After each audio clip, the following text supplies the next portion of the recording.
guys are. Yep, we're all good to go, bro.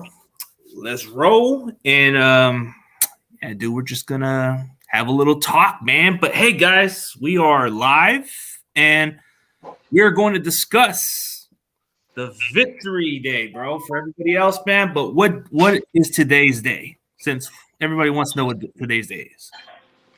It's Victory Monday. How many victory Mondays does it take for this Niners defense to be scary? How many times? Well, I'm thinking 1, 2, 3, 4, 5, maybe 6 more. Oh man, it feels great. But I think that takes us all the way, to the end in February. Hopefully, but yeah, man, we got a dominant defense, man. We got a Pro Bowl player at every position out there. Pro Bowl player, offense and defense. We rocking and rolling. Yeah, speaking of it, man, dude, I don't know how to explain it, but dude, this team alone is just completely different. Like ever since we lost to Kansas City, we haven't lost a single game since. Yeah, because everybody's, the teams kind of knows their identity, that they got their focus back, that they're really not BSing on both sides of the ball. Shanahan's being extra creative. McCaffrey was a big jolt. He's kind of like how Emmanuel Sanders was at the trading deadline in 2019, gave us that extra boost that we needed. He's a white boy Marshall Faulk. He can do it all. And we just got to, not overwork him because, we want him for the playoffs, man, because not too many linebackers going to be able to keep up with him. He's a force. And Debo, we got to get him healthy, and he'll be ready for the playoffs. And I really want him to play versus the Raiders, man, because, that's the, former Battle of the Bay. Now it's Bay versus Mandalay Bay now. But Mandalay Bay, whatever it is.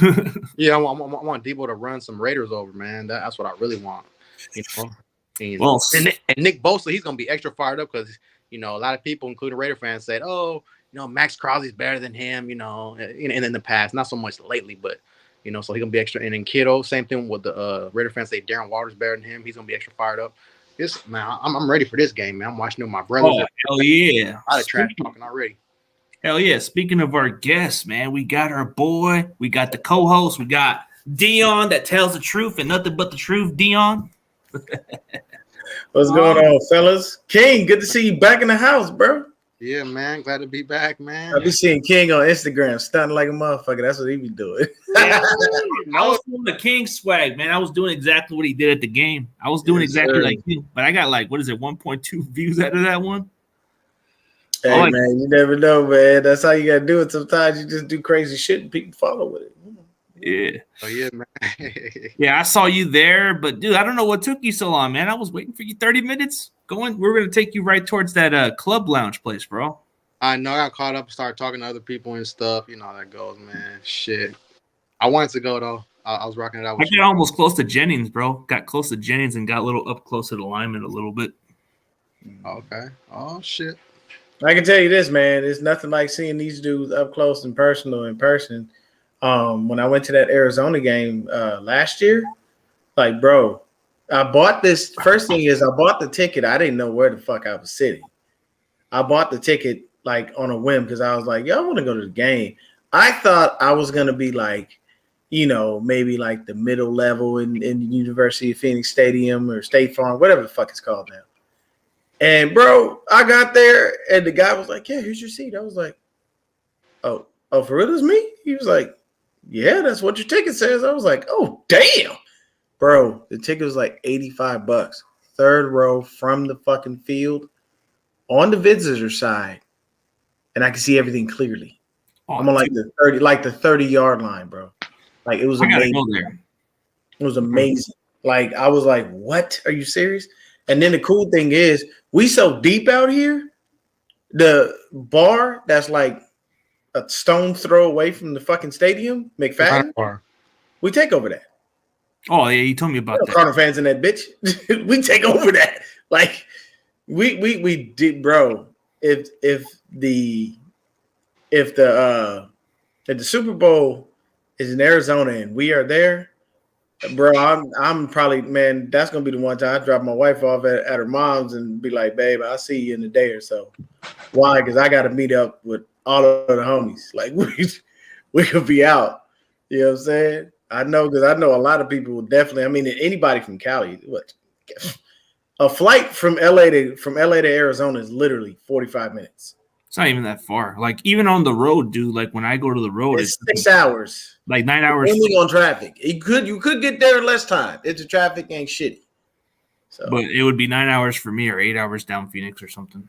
Yeah. If you up in if you in the Bay, it's gonna take you a lot longer. Because I mapped it one time from here to the stadium. Like if I was to drive, it'd take me 11 hours, and I was like, yeah, I'm not doing that. That's just too damn long on the fucking road.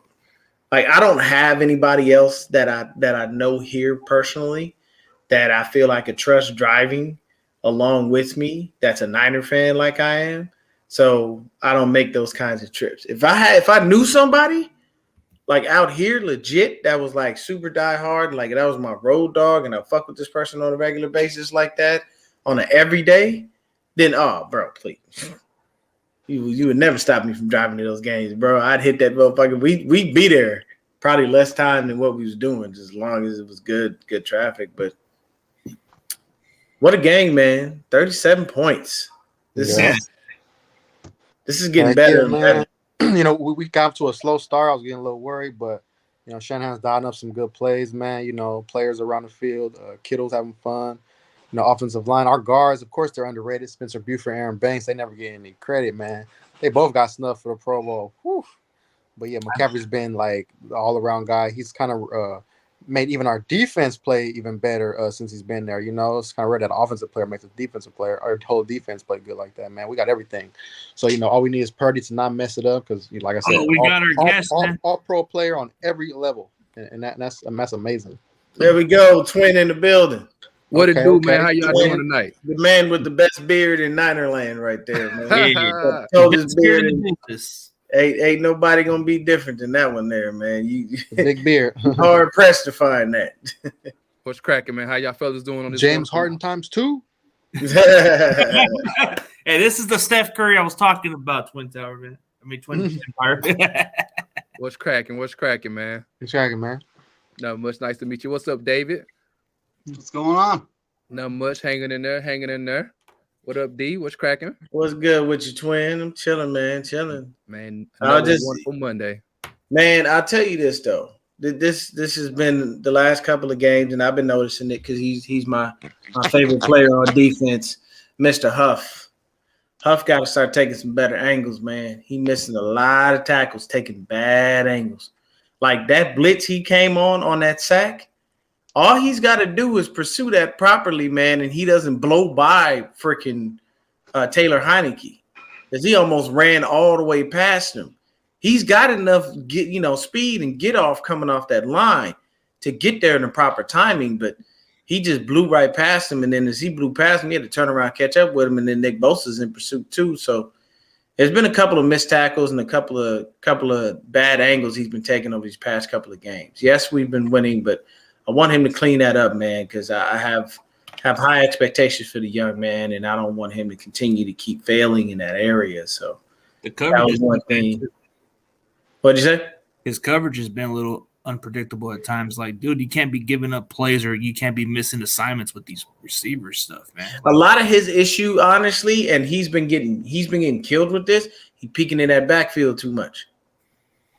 He peeping in that backfield too much. Stay out that damn backfield. Stay your ass on your assignment. Play within the system. Let the system guide you, because there's been a couple of times where I'm looking at him like, bro, this touchdown is on you. Because your ass was supposed to be here in the zone, and you over there crashing down on the guy coming on a crossing route. There are times where I hate the zone scheme and times where I love it. You know, I really truthfully have a love-hate relationship with it. So you just got to be smart and know when to bite and when not to. That's not going to always be perfect, but for the most part, he should be able to figure that out. Now I would say if y'all, I don't know if y'all watched this interview or not, but it's him and Gibson. They got an interview on I think it's called Mailbag with the young lady. I forgot her name. It may be Stephanie or something like that. But check it out because it's him and it's Huff and Gibson. It's like 20 minutes long, so it's a decent interview. And I saw that. Yeah, Lindsay Polaire, whatever, she was the one putting Yeah. Yeah, you know, so I think that gave a explanation to why he do some of the things he do. You know what I'm saying? Yeah, I just for me, I still, you know, you still gotta be as on top of things as you possibly can be. You don't want to keep giving it up, you know, where those things are becoming a bit of an issue. And at the same time, like when we get into the playoffs, you cannot have these issues. Like, because we can't, you know, accidentally screw something up. Well, I mean, it's Nick Foles. He won that Super Bowl and did what most quarterbacks would do coming off a Super Bowl. Go get your damn money. Yeah, you think Brock Purdy will pull Nick Foles in the Super Bowl? Playing terrible. You never know, man. I mean, I honestly have had a lot of people asking me if, you know, we feel Purdy can take us to a Super Bowl. And to be honest with you, I mean, I don't know. I don't know how he performs in the playoffs. I don't know what his mindset is then. I don't know if, you know, regular stats are going to get you through the playoffs. I mean, and then the thing is, there hasn't been a quarterback like that, a rookie quarterback like this since that's ever won a Super Bowl in general. No, but got to play like a veteran and actually had a perfect record. I can't think of any other rookie quarterback except Ben Roethlisberger. Yeah, Roethlisberger was 15-1. I have some numbers. Okay, talk to us. So with Jimmy G at QB, this is 10 games, including him playing the Seahawks game because Trey Lance got hurt without any points on the board. We averaged 24 points a game. Glock Purdy in 4 games, including the Miami game, because again, the Jimmy G, there was no points on the board. 31.5. Wow. So 6-point difference. So CMC. Since we got CMC, we're averaging 28.1 points a game. Without him, we were averaging 22. Yeah. So that when CMC is on the field, that have made a difference. Yeah, when CMC's on the field, I think our like yards per play bump up too. Like everything changes when that guy is on the field. But you know, to be honest with you, man, CMC had an okay game running the ball. Because if you take away Ray Ray's 71-yard touchdown run, you know, we're below the 100-yard mark as it pertains to such. So, I mean, I'm not gonna sit up there and say that. Like we love CMC. I love what he brings to the table. I love his dynamic. You know, the way he builds and uplifts the team. But to be honest with you, man, his rushing, he's been an all-around great player. But his rushing has just been all right. You know what I'm saying? If you look at the numbers, I mean, man, average 3.6 yards a carry? Ain't nothing spectacular about that, you know. He's more of a receiver right now. You know, he's definitely a threat as a receiver, man. These linebackers can't match up. They can't cover him. It frustrates them to high hell because they can't. But I mean, Glock back there, he was loaded with the 9 milli. He was ready. You know what I'm saying? He threw a couple of shots off. You know, he had a couple in the chamber for George Kittle. It works out. You know, we're not one-dimensional, but if we do get one-dimensional, it's going to be a nightmare for an opposing team. Because, like, think about it like this: if you say, "Okay, well, I'm taking away the pass, you got to run the ball," that's stupid. You playing right into Kyle's hand. He gonna kill you. But then if you say, okay, well, I'm going to take away the run, you got to throw the ball. He has a quarterback that that's competent enough and he has enough faith in to say, oh, okay, you want the smoke, come get it. And I love that, man. I'm actually very happy that we have a quarterback. And what's really rare is the fact that you literally saw him come out and say that he has trust in Brock Purdy. He's never said that about anybody. He ain't say that about Lance. He ain't say that about Jimmy. He ain't say that about Nick. He sure as hell didn't say it about CJ. So, yeah. Hey, hopefully, you know, because hopefully Purdy can continue to play good. Like when teams really get film on him and stuff. You know, he has good composure. He has pretty good footwork, good release. You know, so I got some confidence in him, man. Like I said, just do not mess up the game because we got so much talent at every position to cover for him. So he don't have to feel like he got to carry us, or, you know, throw for 330 yards. We don't need that from him. You know, he as long as he can get at least 240 to 260 in the playoffs, I think that should be good enough. You know. Yeah. If we could get that extra TD, that'd be nice. We can get him from 2 to 3. That'd be cool. Because 3 TDs will set you up nice. That's 21 points off rip. And then if the runners get going, that just makes life even that much easier. I honestly do I see the 2 seed being attainable. I feel like with that loss to the Dallas Cowboys, Jalen Hurts was like, nah, I ain't sitting out no more. We got to keep this 1 seed, and I ain't about to be traveling to nobody else's house to get this shit.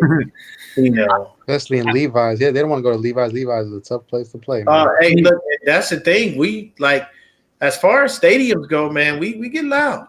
And a playoff game? I went to the playoff game against the Vikings a couple years ago. It was super duper loud, man. My ears was ringing. Yeah, bro. I feel like if you go to that game, you should have earplugs purposely so you don't wind up going deaf, because believe me, it can happen. You know what I'm saying? These cats get loud as fuck, and you hear that roar, and it's it's music to my ears when I see defenses having to face that, offenses having to face that type of, noise. But it's definitely hard, man. What's going on, 49ers Chanel? What's going on, Joe? What's up with it? But when you look at the way we're playing, as far as traveling on the road, we've been kind of pretty decent. I mean, at home we've been playing far better. But the Vikings, let's look at the Vikings schedule going forward. Okay, the Packers are on a hot streak. I know it sounds hypothetically weird for some Green Bay people to think that way about playoffs, but there is a possibility. They just have to win out, and the Lions and Commanders loss and all that stuff. Yeah, they still need too many things to happen for them to get into the playoffs. They need a lot of fucking help. But if they just beat Minnesota and we get a win over the Raiders, we move up a spot. I mean, look, A-Rod is for some reason found himself. Maybe he finally came down off all his hallucinogenics that he was doing in the offseason. And, now he seems to be trying to move in the right direction. But, for me, it doesn't matter. I don't care if the Packers get into the playoffs, because all we're going to do is kick their fucking teeth in like we always do. And their season. Somebody asked me one time, they were like, hey, are you afraid of the Packers? I was like, afraid of Green Bay? Have you seen the record versus them in the playoffs? We don't lose. What do I have to be scared of? Aaron Rodgers ain't scaring shit. Okay, there's 2 people in the too much pass rushers for him. You know what I'm saying? Yeah, bro. He ain't finna have enough time in that pocket to be doing all that. All they have is the running game, and the receivers are still inexperienced, and the chemistry is still not there yet. So it's who's scared of Green Bay when they don't have chemistry with those young wide receivers? And we ain't worried about Aaron Jones. We shut the run down any damn way. So he's not a threat. Dre Greenlaw be on him white on rice. Oh my God. I would love to just watch those 2 meet up. Those 2 barbarians, because Aaron Jones ain't no joke. I'm not taking anything away from him. I'm just saying that our run defense is that fucking great. That's in that sentence, that's what I mean. And they're exactly, and Tommy Huxley said it best, their run defense is ass. We can run it 40 times on them and not even. We could put CMC out there and just let him go ape shit. By the time the first half be over, he'd be looking like, man, look, I'm tired. Don't put Jordan in. Leave me alone. Or put Elijah out there too. Nah, well, yeah, he should be back for the playoffs, huh? Yeah, because he's already gonna practice. I think that's it. Yeah, I think that's what we're gonna spend that last spot on, bringing back. I honestly, I really want to bring back Lance for the playoffs. I really do. I feel like he'll be fine as a backup. He'll be fine as the emergency guy. I would love to bring Lance back, but if it's to be honest, and I'm just saying this because I'm okay. What's up, Brandon? I'm telling you straight up, there is no way in hell if I'm Jimmy Garoppolo, I set foot on the field for this team. Nope. They haven't even placed him on IR. I thought they already did. But come on, they didn't place him on IR because of the time frame that was provided to them about him coming back. Now, as much as Kyle has been praising Brock Purdy and saying how much confidence and everything has him, he still got some ridiculous love for Jimmy Garoppolo. He loved Jimmy Garoppolo like he loved Kirk Cousins. Why, I don't fucking know, but he does.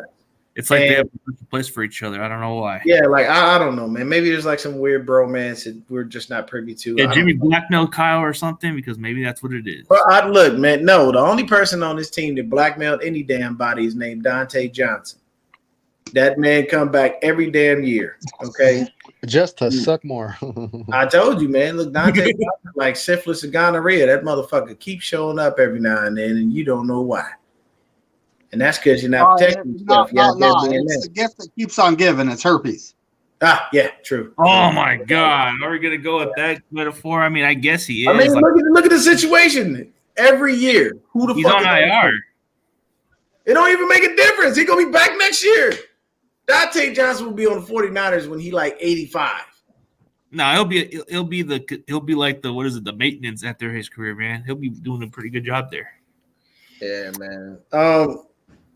Let's see here. Let's do a little round table for the round check, and we'll start off with Twin. Head up to UCG, and we'll end back at me. Twin, who was your offensive player of the game?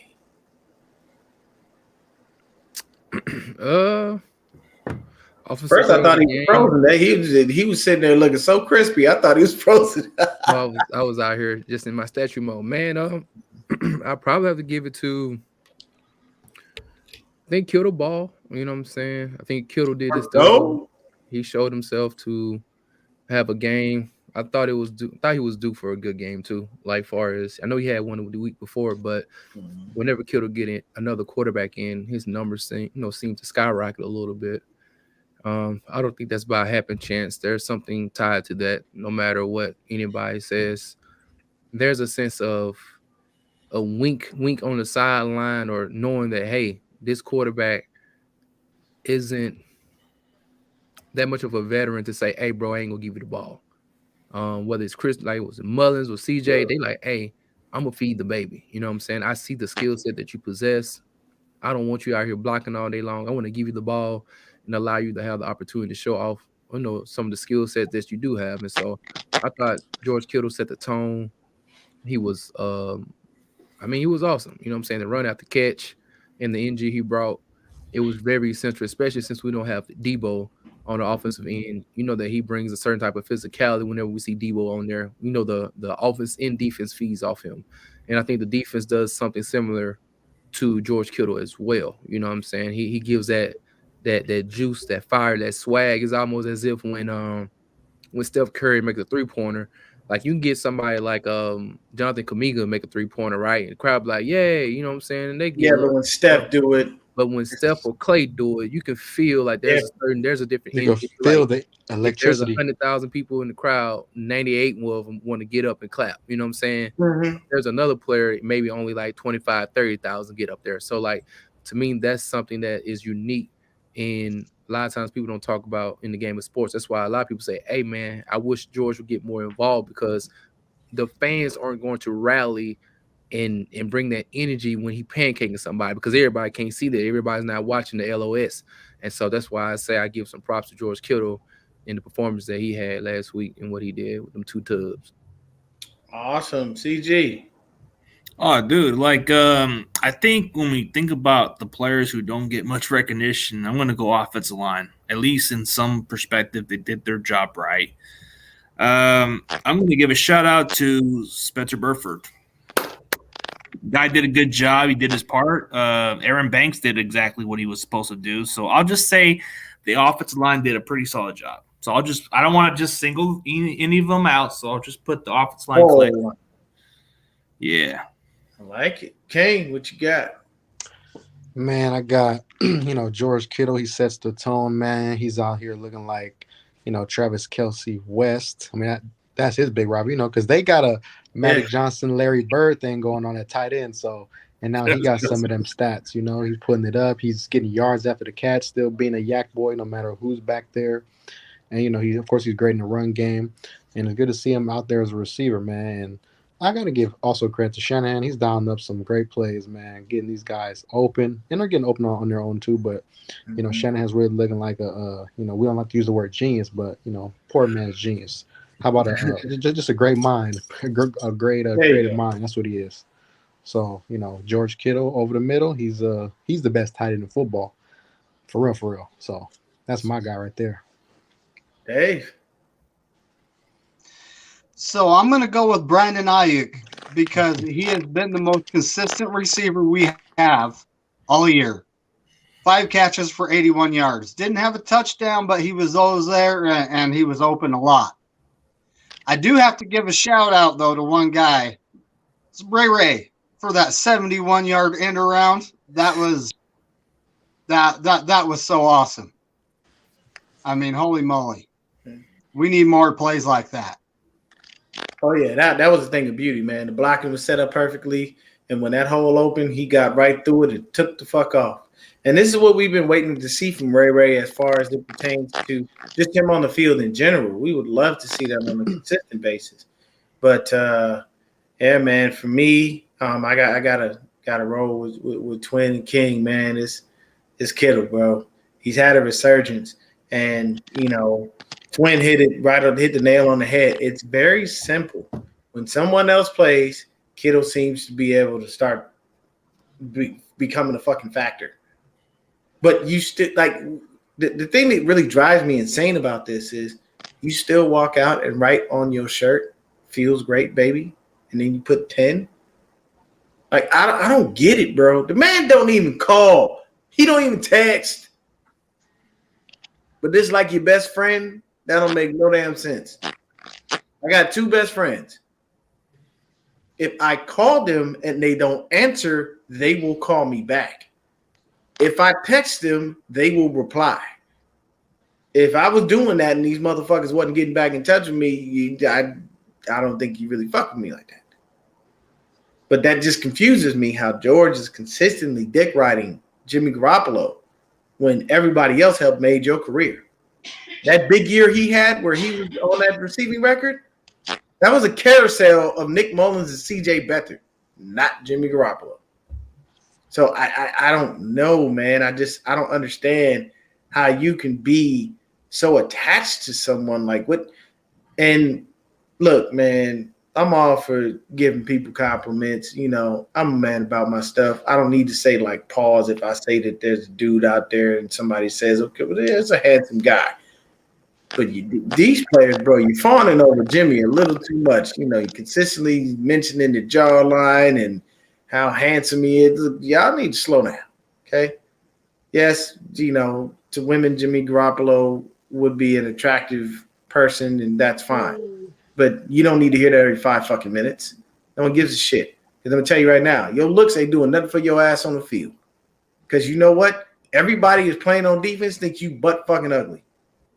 They think you ugly as hell, and they want to knock your jawline off. But like I said before, man, if I'm Jimmy, I ain't setting foot on the field for this team. Not again. Nope. I'm about to go get my money. So with that being said, who's that guy on defense? And I'm going to throw a caveat in there. Not named Dre Greenlaw. That showed up for you. We'll go right the same thing. Twin, who you got? Not named Dre Greenlaw. I'm go Big Kev, man. Big boy Kev. Big Kevin Willis out there, man. You know what I'm saying? Oh, Jordan Willis. I don't know what I'm gonna call him, Kevin Willis. I know what you're talking about. But yeah, you was thinking Kevin Givens, probably. Kevin Givens, yeah. Big 75. I got the number right. Yeah. Big 75, man. He was out there acting live and he was bringing the pain. Mm-hmm. I just like interception. Like the intensity, but also I like his demeanor. You know what I'm saying? He's a smooth operator. He's a workman. He blue collar. He come in there, he stamp his tag, go do his job, get up out of there. And he's shown that to be true, just a man of character, you know what I'm saying? And I believe that's something that a lot of the players that we have, as far as on the defensive line, I think a lot of them have the same type of mentality. That's why we do have the depth that we do. Those guys come, they play hard, they're very effective in whatever role it is that Crusader got them playing in. And I can respect that, and I like that because a lot of times, even I ain't gonna name nobody else. Y'all might about to name them, but just in general, those guys that we are rotating in and out, they come in there, they do their thing. But I love seeing him on tape, like he was flashing all last week, playing against those sorry molars, you know. So big ups to him and what he did. There you go. CG, what you got? Well, you said not Dre Greenlaw, but I will go with something actually more proven. I'll go Nick Bosa, man. We're talking 2 sacks, playing consistently, getting to that quarterback, making plays. I mean, it's hard to deny it, but this guy's on pace to break the Niners Eagles season record or possibly the NFL record for an entire season. Yeah, and he said himself that he's actually eyeing our record more than the actual sack record, just because he's thinking it's a little more of a realistic goal. But yeah, you gotta love Bosa, man. He come up there so cool, calm, and collected. He probably like the calmest person on the planet, but it's inside his body is like a raging bear, or force of nature or something. What you got, Kang? Who was that defensive guy, not named Dre Greenlaw, that stood out? Oh, Nick Bosa. That boy comes off the edge, man. He can beat you with bull rush, speed. He just plays relentless. He's like a much lighter Justin Smith, mixed with a little Kevin Green. Like he should be DPOY, Defensive Player of the Year. Micah Parsons, who? Come on, he's better than everybody. Max Crosby, who he's gonna face, this coming Sunday, man, and he's gonna prove to everybody, all you Raider fans that say Max Crosby is better than Bosa, for a couple years now. No, he's gonna prove to all you guys that, he's the best defensive player in football, and he might be Niners franchise best pass rusher, like just in the phone booth. Because Alden Smith was dominant. We had Charles Haley, but Nick Bosa, he's just, I don't know, man. He might be our best overall player. Him or Trent Williams, but we're so lucky to have him. He makes the secondary better, makes the linebackers better, and we just blessed. That's what wins games. So, and he was still held in that Super Bowl versus Kansas City. Should have been holding, but that's a story for another day. Anyway, Nick Bosa, that's the dude. Dave. I'm a dirty work type of guy. And I mean, this guy didn't get anything all game. No tackles, no sacks, no love. But what he did was eat up blockers so everybody else could do their job. Eric Armstead. I knew it. Okay. Yeah. Yep. Yeah. Keep going, man. Keep going. If you got more, yeah, I understand it. I mean, well, dude, and then you got like Charles Omenihu. That guy wreaks havoc. He don't have the stats to show up, but he wreaks havoc. I'm honestly hoping we're able to bring him back next year. I'm hoping some team doesn't overspend to get him. I mean, our whole defensive line, it's full of guys that are unsung heroes. Nick Bosa is getting the sacks. He's getting there. He's putting in the work. But if it wasn't for these other guys eating up the blockers and Nick Bosa getting that occasional one-on-one to get there, which I've seen him go through 2 guys, no problem, then he's not able to get to 17.5 sacks like he has right now. The man still has 2 games left. I'm pretty confident he can break Alden Smith's record. But, I mean, to get to Strahan, he's going to have to absolutely go off. It's possible, but he's going to have to absolutely go off. But the team it's possible against is the Cardinals. They have no offensive linemen. So he could easily get 4 or 5 sacks that game. He might just break the NFL record because you look at the favorable matchups. Okay, the Raiders, Carr's going to hold on to the ball too long. So you're looking at a projection. Like okay, projection-wise, he might get maybe about 3 sacks maybe because Carr can't even do – Carr might not have time on the pocket. So he might be – broken down. And then you got the Cardinals quarterback. More than likely, you might see a bunch of sacks with the offensive line, dude. So you might see 22 sacks this year, maybe. Hey, what's his game high? His career high as far as sacks in one game. Bosa? I believe 3. I believe it was 3. 3. He's never had more than that. Yeah, I've seen 3. I don't think he's had more than that.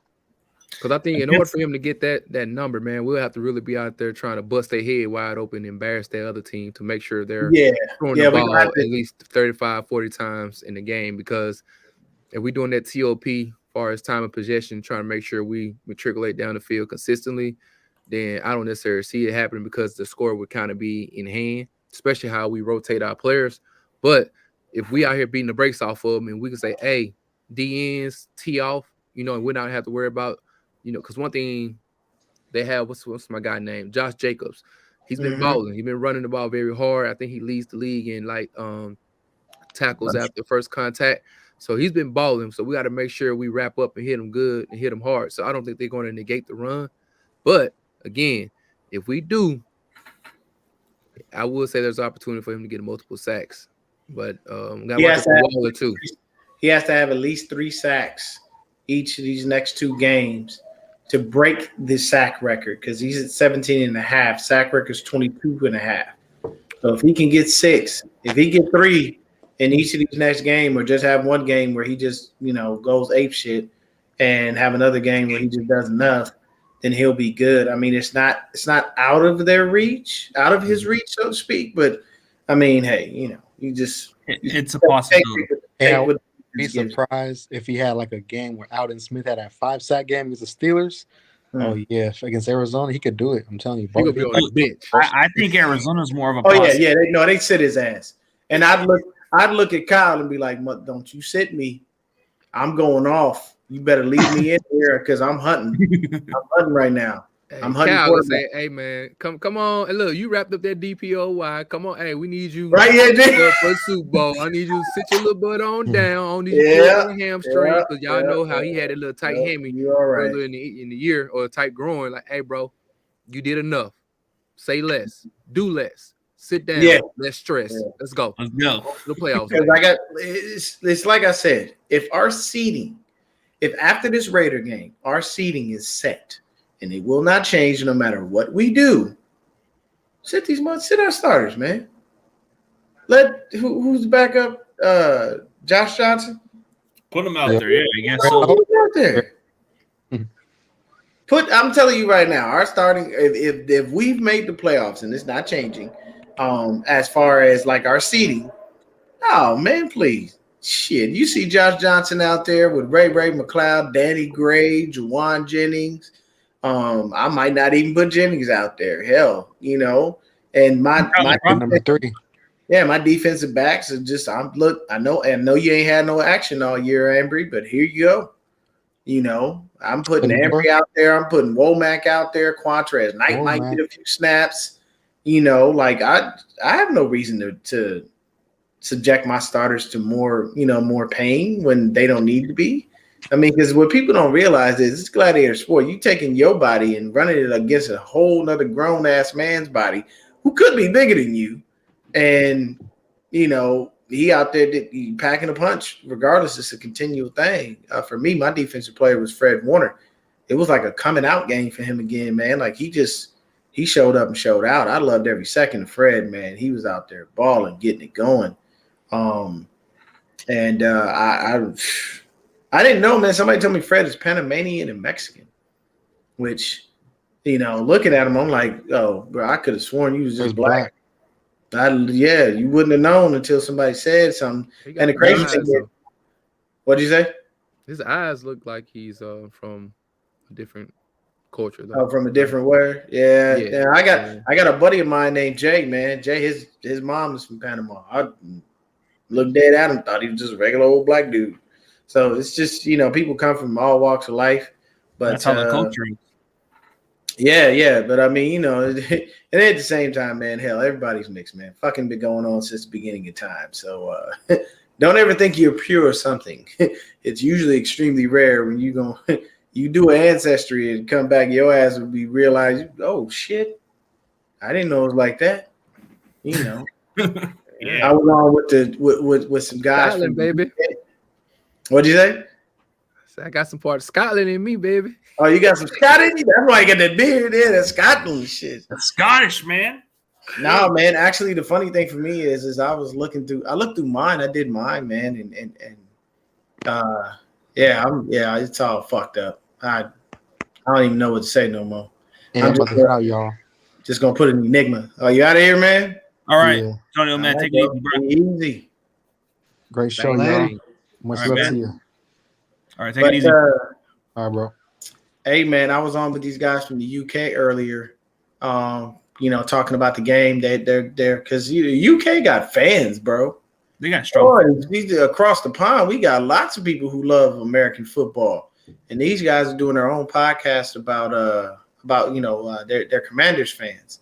So they brought me on, asked me a couple questions, I obliged and whatnot, and I hit them right with it, told them "Vive la France," and they were all upset because they're Brits, so it's a little bit different. You know what I'm saying? But this game, man, we did what we were supposed to do. I don't think I'm just gonna come out and say it, man.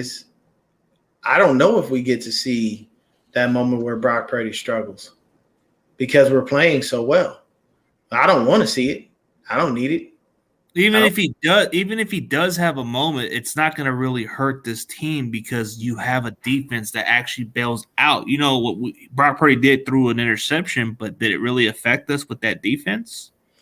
Yeah, and the interception wasn't even on him. That was on Juwan Jennings. Bobbling the ball all over the place, man. So, but still, it didn't affect the game. It didn't. Yeah. Well, no, because they scored on that one. No, they did. Huh? They did. They tied it up. That's what led to them tying it up. So I know. And the crazy thing is, so they kept shooting. They kept cutting the shots of Jennings during that whole drive, and you could see it in his face, like, "Fuck, bro, I done gave up a touchdown, man. Damn."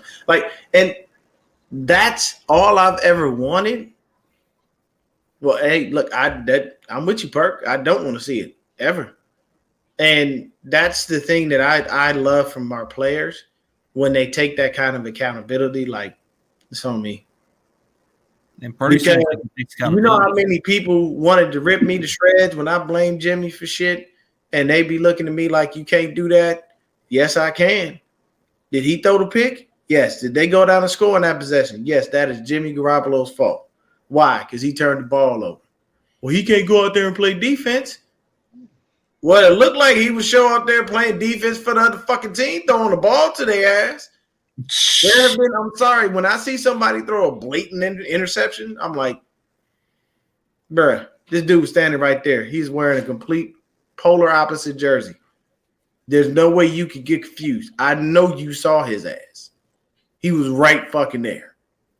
Yep. That's like Dave standing there with all white on, and I'm trying to throw the ball to Twin. Twin got on all red, but I just threw the ball right there, and Dave was standing right there. How did I get that mixed up?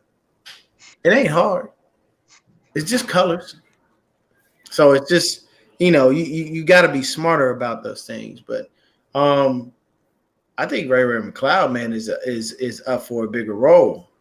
I know I did hear them say that Debo may possibly come back for the Raiders game. Look, man, sit the dude. And I want to tell everybody this. Me personally, we in, man. We in. I think they want to sit him because, like, the one thing about this is timing, though.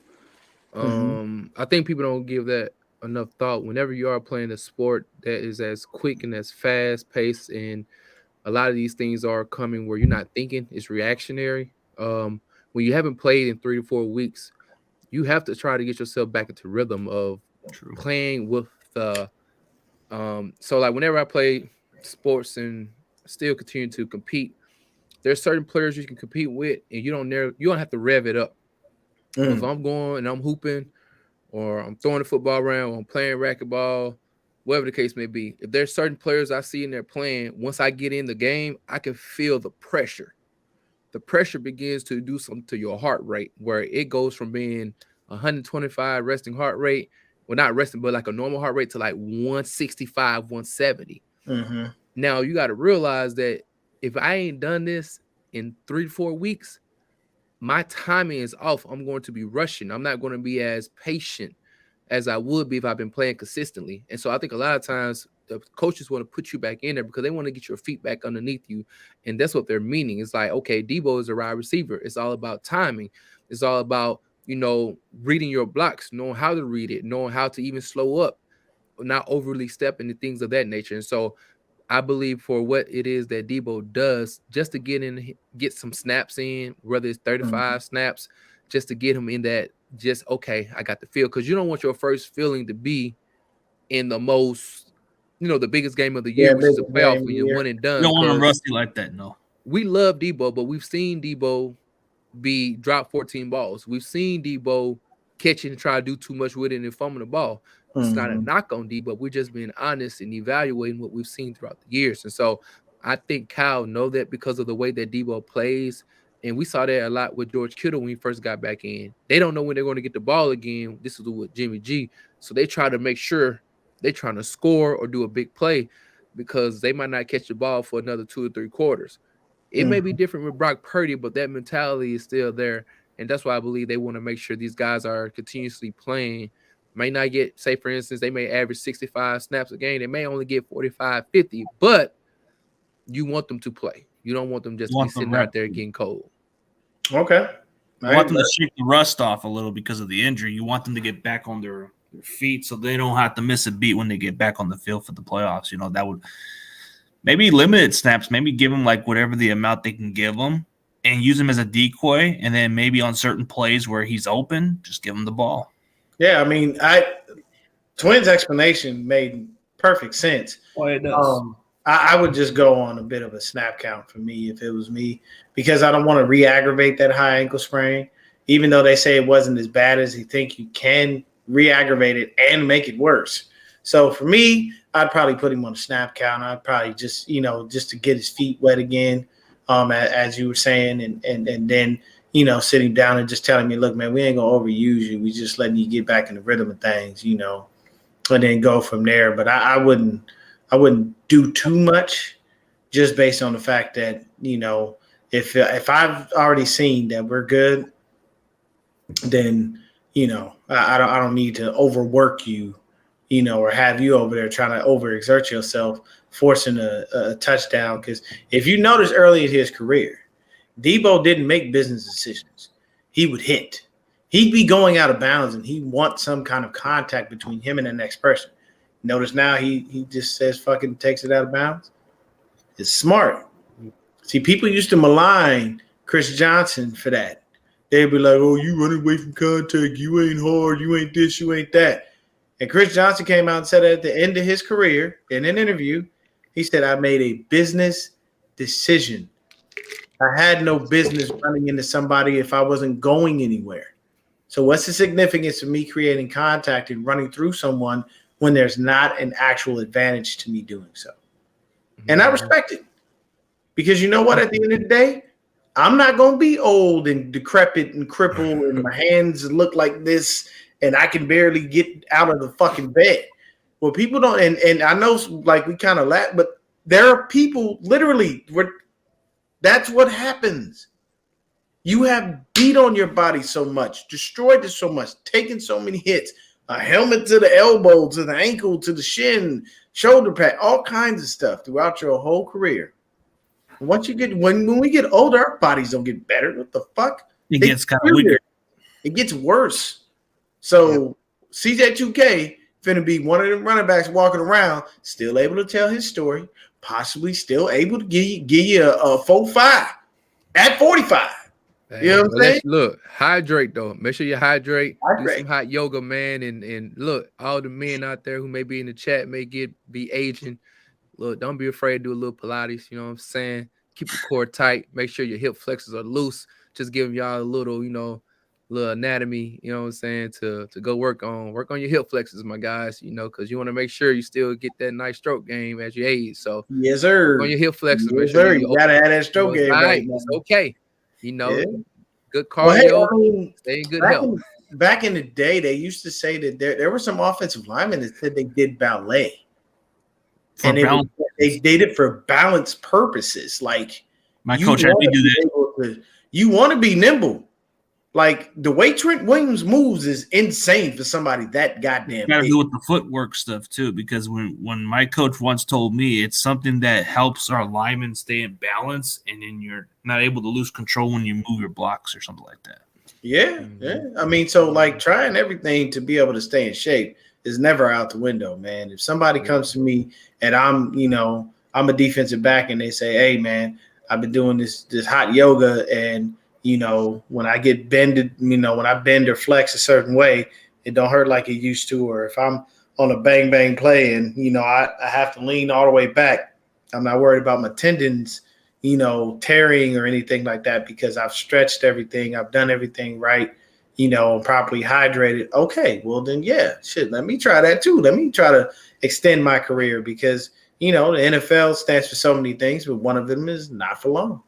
And there's only one position where you can play well into your 40s, and that's quarterback. Other than that, nobody want to give you no damn money after you're about 35. That's literally like the end of your career is usually about 35. It's rare that you see players last beyond that because teams are just like, nah, we're gonna go younger and we get you for cheaper for the production. Going for an old one, yeah. It's like, what's the point? But you look at the position that goes on forever is usually the kickers that play the longest. Like before How that, long did Seabass play? Seabass was playing forever. That motherfucker. Jason Elam, yeah. Vinatieri. What was the George one name that Blanda. everybody had? George Gary Blanda. Anderson. Remember Who? Gary Anderson? Yeah, I remember. Played in his 50s, I believe, right? Yeah. Yeah, how old is Robbie Gold? Longevity. Oh, he's like 40. I think Robbie's he's in his 40s. 41? Yeah. I think me and Robbie same age because I'm 41. I don't know. But it just the longevity of your career depends on you. And it's not always production because there are guys that literally have ended their careers with high producing numbers. Nobody would sign them because of the age. Like, it's sad, but you have to have built so big of a name for yourself that you almost have to force a team to take you off that just, on that much. You got to compliment their twin. Let's get it strong. But my beard don't grow like that, bro. It gets like with me. It stops right here. It doesn't hang, and then it goes outward. It doesn't go down. It goes out. I'm not big with the big beard, but I like the facial to be a little bit up to here, but not like down here. Yeah. Now, Twin's beard is an anomaly. It's rare. You have to see how long. I'm pretty sure you actually like literally groom your beard every day. Like you take good care of it. You know what I'm saying? I ain't gonna lie, I do gotta do something to it. Almost you got it. Yeah, because you ain't gonna get no skin like that, man. He walking around spraying the old Afro Sheet spray on there. He got the soul glow on the beard. They got some stuff for that beard stuff too, where it makes it so comfortable to where it doesn't itch you or nothing. Oh yeah. Nah. I'm pretty sure he got his own routine. I guarantee you that. You don't go that long without knowing how to maintain that junk. Make sure you hit me up in the DM or in the chat. Look for a sponsor. I should do me like, you know what I'm saying. Y'all let me know. I do a beer commercial for the right price. We got the same mic. Y'all let me know. We got the same mic, bro. Is that your mic? Bang, not a gang. Yes, sir. It is. Look at that. Yeah, how much is the mic did you guys have to pay for? This was like $20 or $30, something like that. I got mine off Amazon. Oh, you got it on Amazon? Toner. Mm-hmm. Yeah, toner. Yeah, just get it off Amazon. Yeah, I got that one, but I ain't gonna lie. As of late, I've been using my what do you want to call them? AirPods. Yeah. Mm-hmm. Man. Okay, so that's on Amazon. Look it up. Yeah, sure. Oh yeah, bro. Look, man, it worked for me. I ain't never had no issues out the joint. But I have to say, man, I'm very happy that we are rolling, that we have not stopped. And go ahead, Twin. Big up to TDP, man. I ain't know y'all got in. Yeah, he got in the game, man. I was looking. I was like, "Who's this?" Okay, and I was just happy that he was able to get in the game, man. Get some carries. I know, again, I don't mind CMC running the ball. I know Mason had some issues dealing with the hamstring or whatnot, but I love to see him. I love how he ran. I'm definitely looking forward to seeing him more in the next 2 weeks if he can come there and spell Christian. Because again, I don't want Christian to keep getting all them hits. I don't like that. I love what he can do, and I love them together. I would like to see him, Juszczyk in there, and CMC in the backfield doing a little triple option or something like that. And big ups to CMC being like, even in the run game, in the pass game, somebody was making mention of CMC's ability to have gravity. And I don't think people understand what that's doing to our offense And I know Brock Purdy is playing real well. I'm not trying to disrespect him or anything of that nature, but you got to realize that if you have a chef with the proper tools, if he has the proper tools, he is able to prepare the meal and then be efficient in his preparation and be able to give it out to whoever it is that he's feeding. And I think that's what Cal is doing. He's using the ability of CMC to pull defenders, whether it's the D lineman, whether it's the linebacker, whether their zones, as far as on the boundaries, as far as the cornerbacks are concerned, they may be a little bit deeper in depth, closer to the LOS instead of 10 yards to the line of game. All that stuff matters when you have somebody in the backfield who can do some magical things with the ball.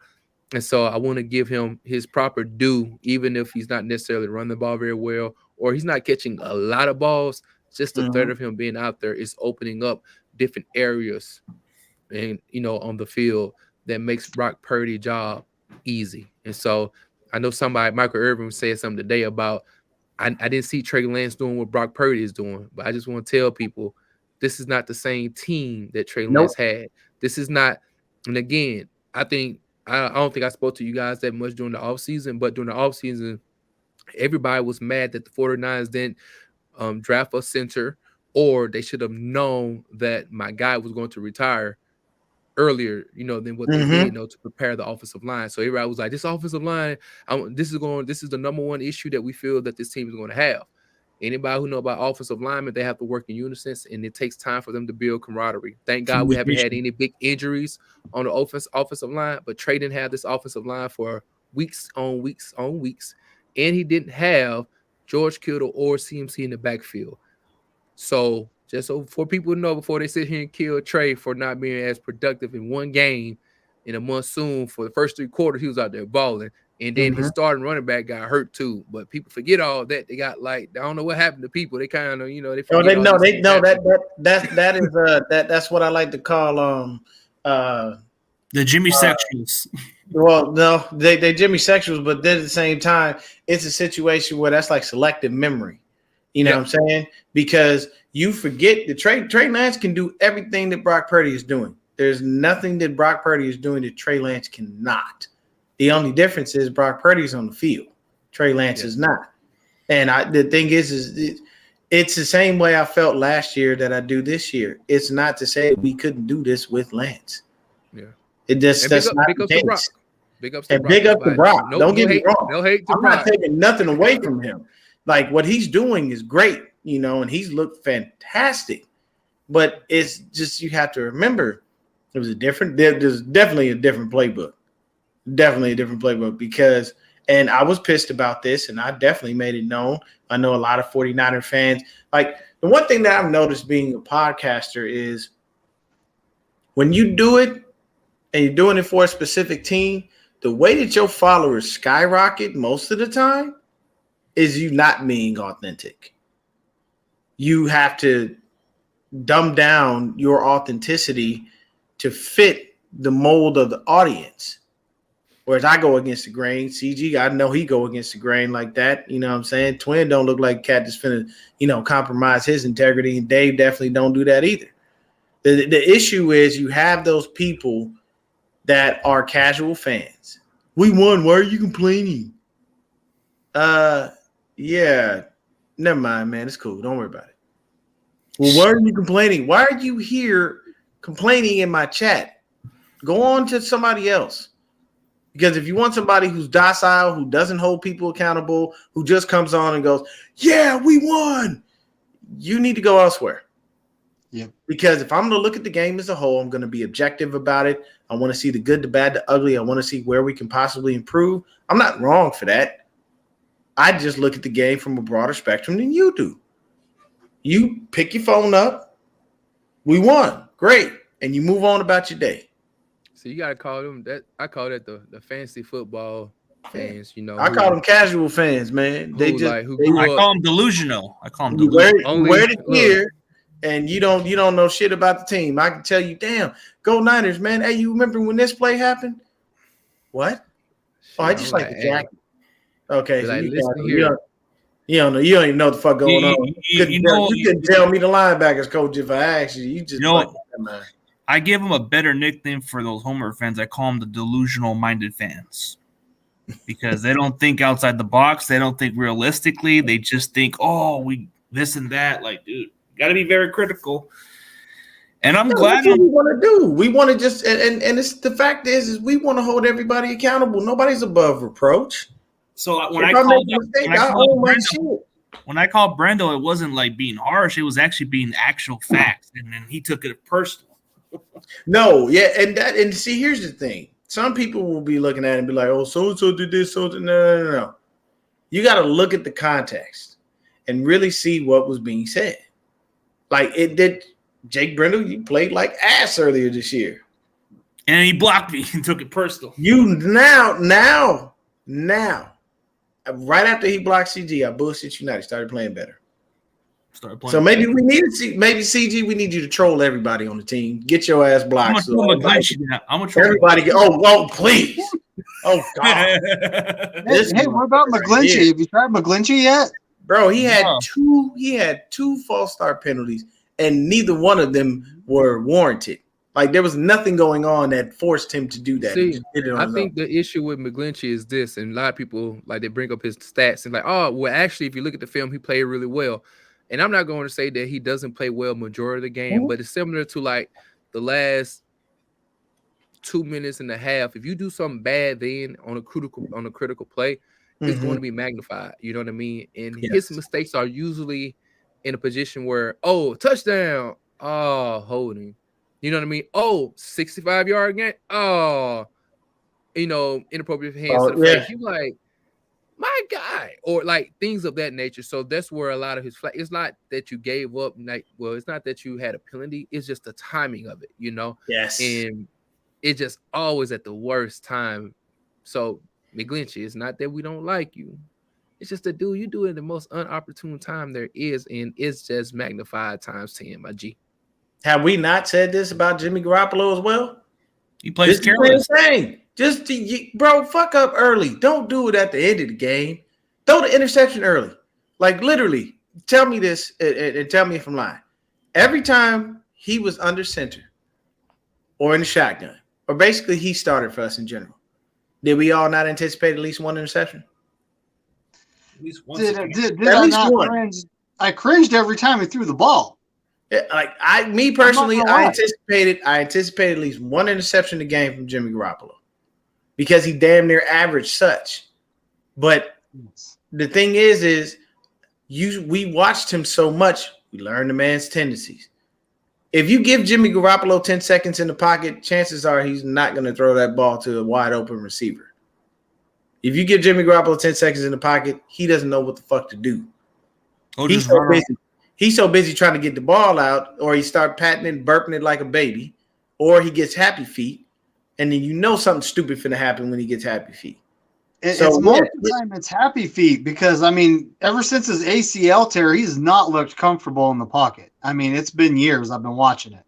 Mm-hmm. Glock Purdy, however, looks comfortable in the pocket. He has poise. Yeah. We're literally averaging over 7 points more a game with Glock Purdy at QB. Glock Purdy, yeah. Hey, the man literally stands up, and I think he likes the chaos more than the calm. He wants you to come running in at him because that dude. One thing I give Brock Purdy, man, he is a cold motherfucker when it comes to getting away.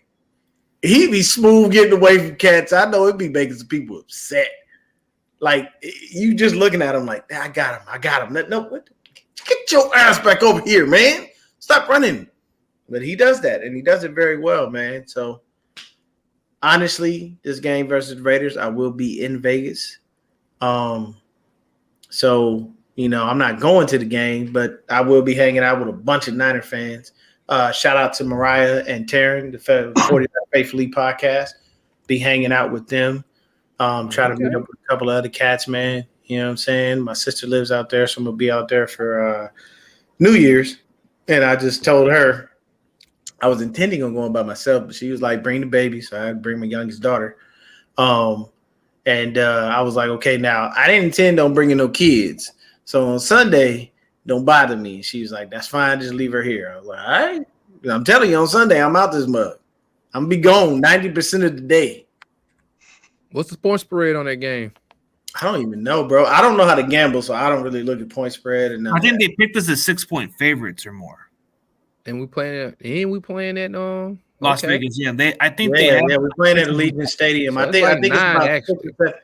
Oh, it is? Well, no, I mean it's 6, but usually they 6. spot the home team 3 points. But for it to be 6 for us already, that means they at least got us. We might win by 10 to 12. Or maybe more.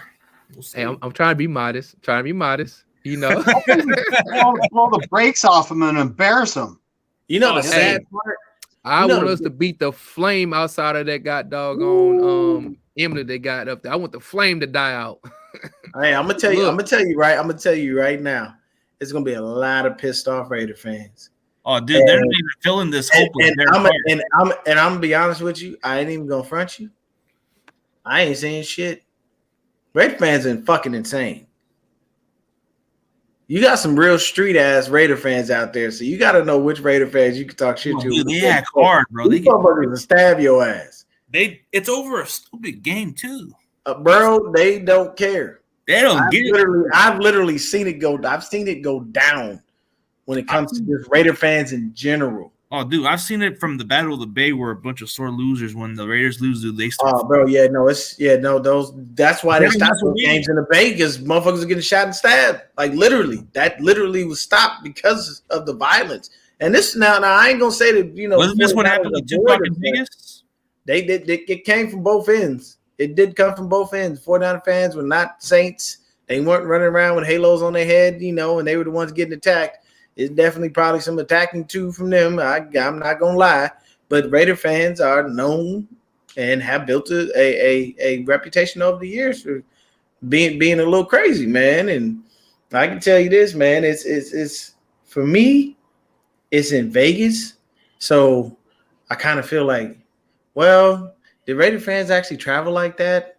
Would they actually care about Vegas? Do they really even care? Or is this gonna be another situation where we're gonna red out their fucking stadium and that's it? So you do. Your beard is talking town there, twin. They love it, man. This Ramstro's pretty cool, dude. He's all right with me. Ooh, like he's burger. At least fit. Hey, but speaking of it, guys, man, this game's gonna be a little crazy, but we're getting past that time mark. I know y'all got some stuff to do, man, and I know we all just looking forward to this week matchup. But let's go by who we want to expect to be the X factor, and then we can maybe go with our final prediction, or maybe just not, whatever you guys prefer. Okay. We'll go with Twin Empire for his X factor on both sides of the ball, and what score prediction you feel can happen. All right. Our X factor on the offensive end, I believe, will be. I think we'll have to get a bigger game from BA. I think BA will finally go past the 100-yard mark this year. We only had one person to do it this year, which was George Kittle. That was last week. It's already week 17, 16. So, but I do believe this week he can get one and take one to the house. He hasn't had a big bomb yet, you know what I mean? And I just believe it's time. We've seen on multiple occasions where we look back at the All-22 or replay during the game, and we saw my man's just doing like this, like Jerry used to do back in the day. But he knew the ball wasn't going to him. I think he's seen what Brock has done. And I think BA going for, let's say, 9 for $137 and 2 tuds. Okay.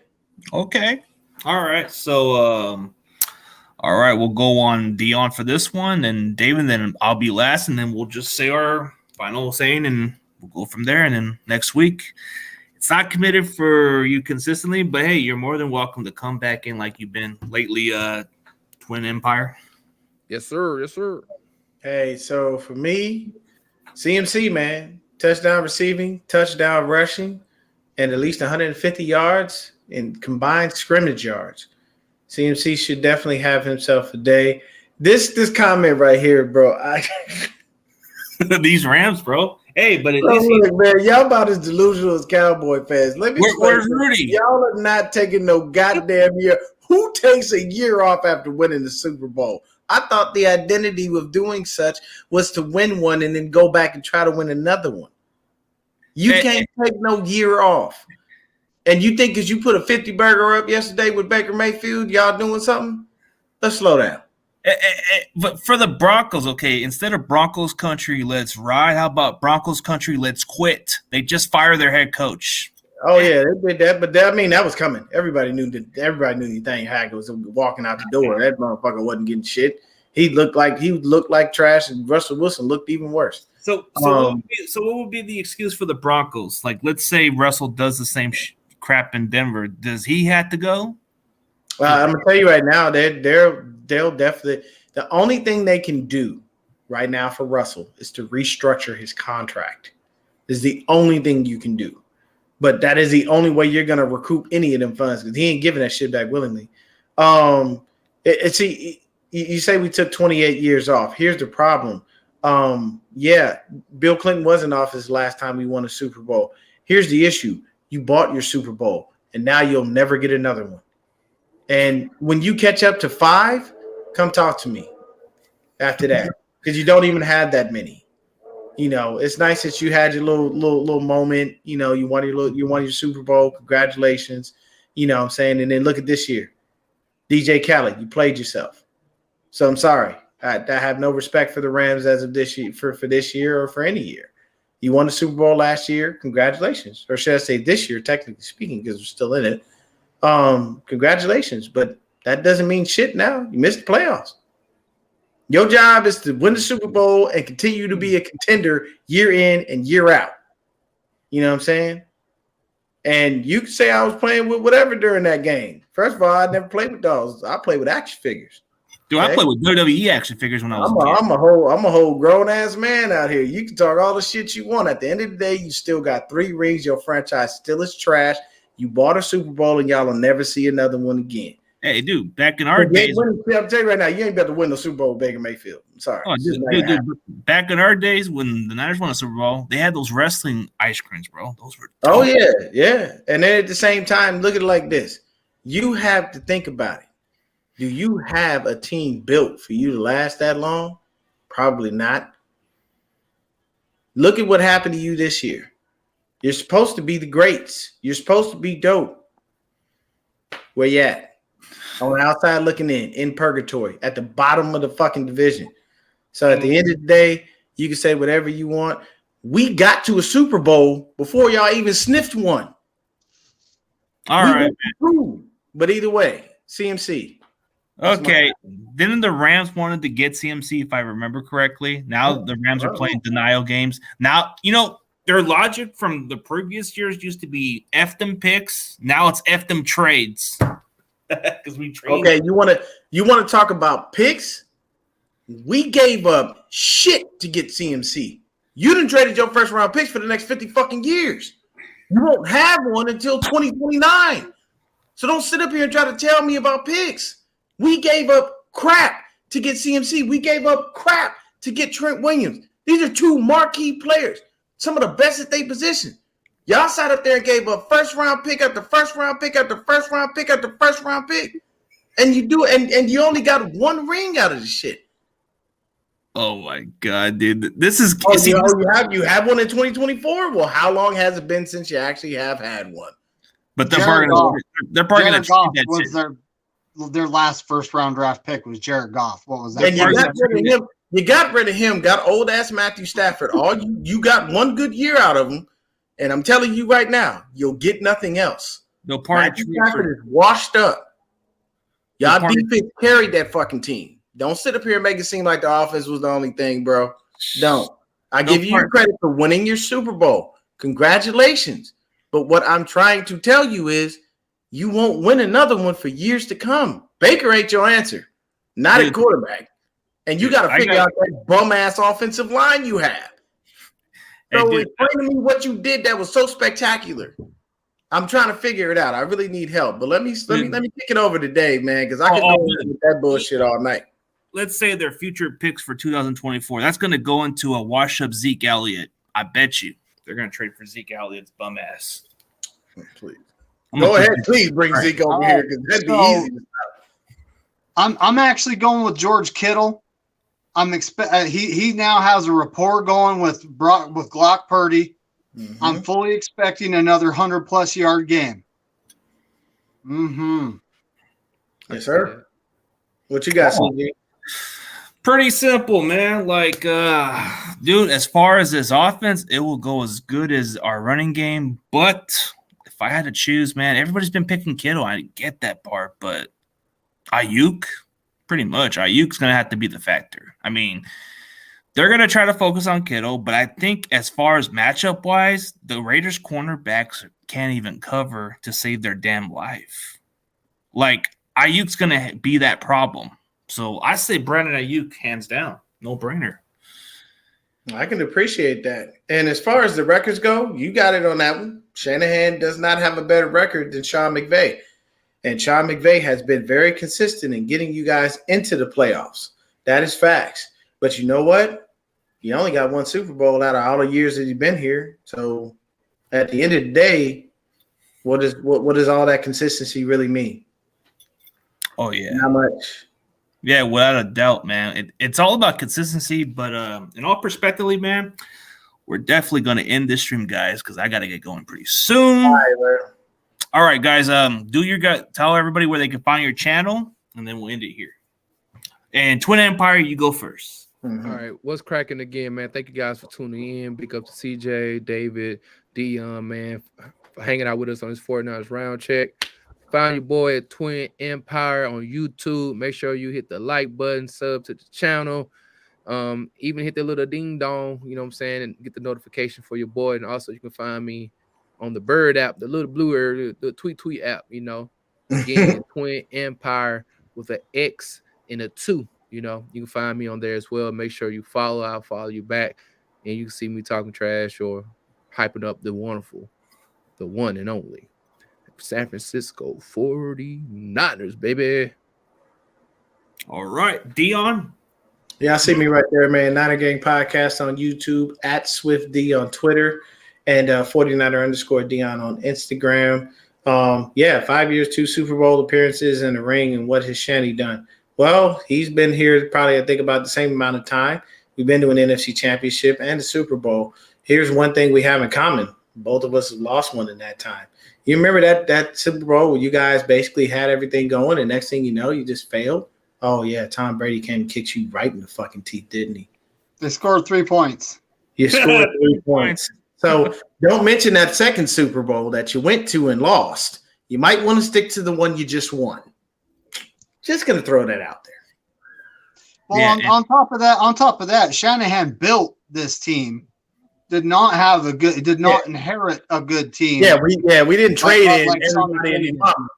Yeah, we didn't trade away every pick to get every little person, all along the way. We built the team from the ground up. Either way, man, at the end of the day, you guys won your Super Bowl earlier this year. Congratulations. You look like trash this year. You're at the bottom of the division. Just take that shit on the chin, bro. Don't keep trying to come at me with facts because I'll blow you away every chance you get. I'm just letting you know that right now. Like, you'll never have that. You could say choke and all this other shit. At the end of the day, you motherfuckers got lucky. And you're supposed to continue greatness. It's supposed to be a consistent line of greatness. This ended Sean McVay's greatness. Because look at what y'all did this year. I like how you gloss over the fact that y'all suck balls this year and won't even own that. But it is what it is. Dude, and the weird part is, why are you comparing us to the Cowboys? The Cowboys have not gone to the conference championship since 95 or 96, dude. We've been to conference championships and Super Bowls, bro. So we're in a different level. See, The Niners are up here. The Cowboys are a little down here. Yeah. And then for you Rams, like I said, y'all won. Good. Congratulations. But look at what's going on as of right now. What are you doing? Sitting on the sidelines waiting for us to go to the playoffs because this is our division. Oh, and don't forget we kicked your teeth in twice this year. Whooped your ass. Like, not regular. We came in and broke you off. Broke you off something proper, like, if you know what I'm saying, if y'all understand West Coast terms. But I mean, you can't sit up here and say anything. I mean, yeah, we had dynasties back in the day. In the 80s, we were the team that nobody wanted to play. In the 90s, it was the Cowboys that nobody wanted to play. You know what I'm saying? But at the end of the day, man, yeah, we finished low. But because of the injuries. Because of the injuries. We did too. We had a COVID year, bro, where we had the most money sitting on IR. The most money. $1 million. So, I mean, yeah, every team has a bad year, and this is yours. So own that shit and stop trying to talk crap like we ain't doing nothing. It's not an excuse. It happened. Every team gets injured every year. And if you look at us, we get injured on a consistent basis. Dude, we're the most. That's a story for another day. Yeah, we're the most top team with the most injuries during. Yeah, we get injured every fucking year. Look at us now. We're on our third string quarterback, and we headed to the playoffs. Y'all had y'all first string quarterback the whole fucking year. What did you do? Nothing. So please, by all means, knock it off already and understand that y'all ain't got shit. The only thing you have is you don't even have another receiver, my guy. You don't have an offensive line. You're running back trash. Please, somewhere on God's green earth, help me out in understanding this, my guy. Okay, guys, we're gonna end this, man. Okay. Okay, man, this shit's funny.